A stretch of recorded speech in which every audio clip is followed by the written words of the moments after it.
ನಮಸ್ತೆ. ಇಂದಿನಿಂದ ನಾನು ನಿಮಗೆ ಅಸ್ಟ್ರಾಲಜಿ ಸುಲಭವಾಗಿ ಹೇಗೆ ಅರ್ಥ ಮಾಡಿಕೊಳ್ಬೇಕು, ನಿಮ್ಮ ಜಾತಕವನ್ನು ನೀವು ಹೇಗೆ ನೋಡ್ಕೋಬೋದು ಅನ್ನೋದನ್ನು ನಾನು ಕಲಿಸ್ತಾ ಹೋಗ್ತೀನಿ.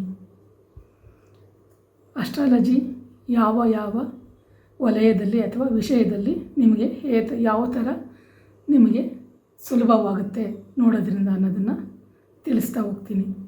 ಮೊದಲು ನಾವು ಉದಾಹರಣೆಗೆ ಅಸ್ಟ್ರಾಲಜಿಯಿಂದ ನಾವು ವಿದ್ಯಾಭ್ಯಾಸದಲ್ಲಿ ಅವರು ಚಿಕ್ಕವರಿದ್ದಾಗಲೇ ಬಾಲ್ಯಾವಸ್ಥೆಯಲ್ಲಿ ಅವರು ಹೇಗೆ ಓದ್ತಾರೆ ಮತ್ತು ಅವರ ಮುಂದಿನ ಜೀವನದಲ್ಲಿ ಕಾಲೇಜು ವಿದ್ಯಾಭ್ಯಾಸ ಯಾವ ಲೈನಲ್ಲಿ ಅವರು ಹೋಗಬೇಕು, CA ಮಾಡ್ಬೋದಾ, CS ಮಾಡ್ಬೋದಾ, ಅಥವಾ ಡಾಕ್ಟ್ರ್ ಆಗ್ಬೋದಾ, ಇಂಜಿನಿಯರ್ಗೆ ಹೋಗ್ಬೋದಾ, ಅಥವಾ ಉನ್ನತ ವಿದ್ಯಾಭ್ಯಾಸನ, ಈ ಭಾರತದಲ್ಲೇ ವಿದ್ಯಾಭ್ಯಾಸನ ಅಥವಾ ಹೊರದೇಶದಲ್ಲಿ ವಿದ್ಯಾಭ್ಯಾಸ ಇದೆಯಾ, ಎಲ್ಲನೂ ಕೂಡ ನಾವು ಅಸ್ಟ್ರಾಲಜಿಯಿಂದ ತಿಳ್ಕೊಬೋದಾಗಿದೆ.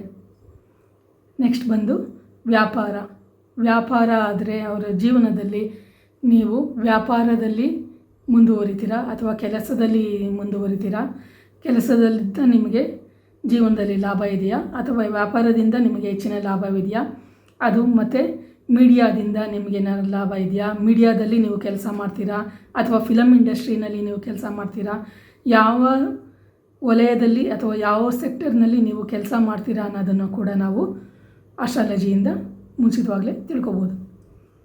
ಯಾವ ಮೂಲದಿಂದ ನಿಮಗೆ ಧನ ಲಾಭ ಆಗುತ್ತೆ, ನಿಮಗೆ ಪೂರ್ವಾರ್ಜಿತ ಪಿತ್ರಾರ್ಜಿತ ಆಸ್ತಿ ಸಿಗುತ್ತದೆಯಾ ಇಲ್ವಾ, ನಿಮಗೆ ಆಸ್ತಿ ಲಾಭ ಇದೆಯಾ, ನೀವು ಮನೆ ಕಟ್ಟುವ ಯೋಗ ಇದೆಯಾ, ಅಥವಾ ನೀವು ಸೈಟ್ ತೊಗೊಳ್ತೀರಾ, ಹೀಗೆ ಪ್ರತಿಯೊಂದು ನಾವು ಕೂಡ ಅಸ್ಟ್ರಾಲಜಿನಲ್ಲಿ ಮುಂಚಿತವಾಗಿ ತಿಳ್ಕೊಬೋದಾಗಿದೆ.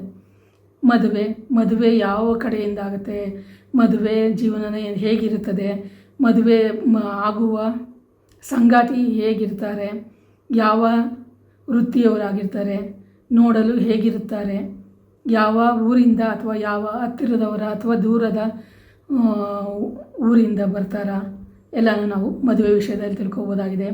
ಮದುವೆ ತಡವಾದರೆ ಏಕೆ ತಡ ಆಗ್ತಿದೆ, ಮದುವೆ ಸುಗಮವಾದರೆ ಅದಕ್ಕೆ ಕಾರಣ ಏನು, ಎಲ್ಲದೂ ಕೂಡ ನಾವು ಜಾತಕ ಅಥವಾ ಕುಂಡಲಿಯಿಂದ ಮುಂಚಿತವಾಗಿ ತಿಳಿದುಕೊಳ್ಳಬಹುದಾಗಿದೆ.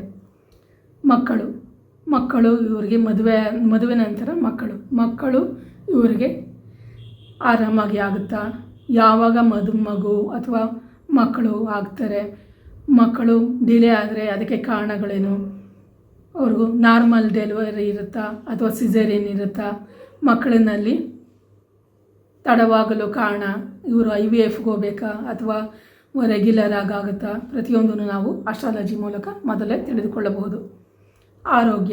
ಆರೋಗ್ಯದಲ್ಲಿ ನೀವು ಜೀವನದಲ್ಲಿ ಹೇಗೆ ಯಾವ ಸಣ್ಣ ಪುಟ್ಟ ತೊಂದರೆಗಳನ್ನು ಕೂಡ ಸಣ್ಣ ಪುಟ್ಟ ಆರೋಗ್ಯ ಸಮಸ್ಯೆಗಳನ್ನು ಕೂಡ ನಾವು ಜಾತಕದಿಂದ ತಿಳಿದುಕೊಳ್ಳಬಹುದಾಗಿದೆ. ದೊಡ್ಡ ಕಾಯಿಲೆ ಏನಾದರೂ ಬರಬಹುದಾದರೆ ಮುಂಚಿತವಾಗಿ ನಮಗೆ ಜಾತಕದಿಂದ ತಿಳಿಯಬಹುದು. ಹೀಗೆ ಜೀವನದಲ್ಲಿ ಬರುವ ಏರುಪೇರುಗಳು ಮತ್ತು ಅಡೆತಡೆಗಳು, ಅದರಿಂದ ಬರೋ ತೊಂದರೆಗಳು, ಅದನ್ನು ಮುಂಚಿತವಾಗಿ ನಾವು ಹೇಗೆ ಪರಿಹಾರ ಮಾಡ್ಕೋಬೋದು ಎಲ್ಲನೂ ಕೂಡ ನಾವು ಅಸ್ಟ್ರಾಲಜಿಯಿಂದ ತಿಳ್ಕೊಬೋದಾಗಿದೆ. ಇದರಿಂದ ನಾವು ಜೀವನವನ್ನು ಹೆಚ್ಚು ಸುಖಮಯವಾಗಿ ಕಳೆಯಬಹುದಾಗಿದೆ. ಪ್ರವಾಸ ಜೀವನದಲ್ಲಿ ಇದೆಯಾ, ಯಾವ ಸಮಯದಲ್ಲಿ ಪ್ರವಾಸ ಮಾಡಬಹುದು, ವಿದೇಶದಲ್ಲಿ ಕೆಲಸ ಇದೆಯಾ, ವಿದೇಶದಲ್ಲಿ ಕೆಲಸ ಇದ್ದು ಅಲ್ಲೇ ನೆಲೆಸುವ ಯೋಗ ಇದೆಯಾ, ರಾಜಯೋಗಗಳು, ಹೀಗೆ ನಾವು ಎಲ್ಲ ವಿಷಯಗಳ ಬಗ್ಗೆನೂ ನಾವು ಅಸ್ಟ್ರಾಲಜಿಯಿಂದ ತಿಳ್ಕೊಬೋದಾಗಿದೆ. ಮೊದಲೇ ನಾವು ಚಿಕ್ಕ ವಯಸ್ಸಿನಲ್ಲೇ ಇದನ್ನು ತಿಳ್ಕೊಳ್ಳೋದ್ರಿಂದ ಮುಂದೆ ಅವರು ಆಗ ಬರಬಹುದಾದ ಅಡೆತಡೆಗಳು, ತೊಂದರೆಗಳು ಮುಂಚಿತವಾಗಿ ತಿಳಿಯೋದ್ರಿಂದ ಯಾವ ವಲಯದಲ್ಲಿ ಯಾವ ವಿಷಯದಲ್ಲಿ ಅವರು ಎಚ್ಚರಿಕೆಯಾಗಿರಬಹುದು ಎಂಬುದನ್ನು ಮುಂಚಿತವಾಗಿ ನಾವು ತಿಳಿದುಕೊಳ್ಳಬಹುದಾಗಿದೆ. ಆದ್ದರಿಂದ ಪ್ರತಿಯೊಬ್ಬರೂ ಅಸ್ಟ್ರಾಲಜಿನ ಕಲ್ತ್ಕೊಂಡಿರಬೇಕು. ನೀವು ಸುಲಭವಾಗಿ ಅಸ್ಟ್ರಾಲಜಿನ ಮನೆಯಲ್ಲೇ ಹೇಗೆ ಕಲಿಯಬಹುದು ಎಂಬುದನ್ನು ನಾನು ಹೇಳ್ತಾ ಹೋಗ್ತೀನಿ. ನಮಸ್ತೆ.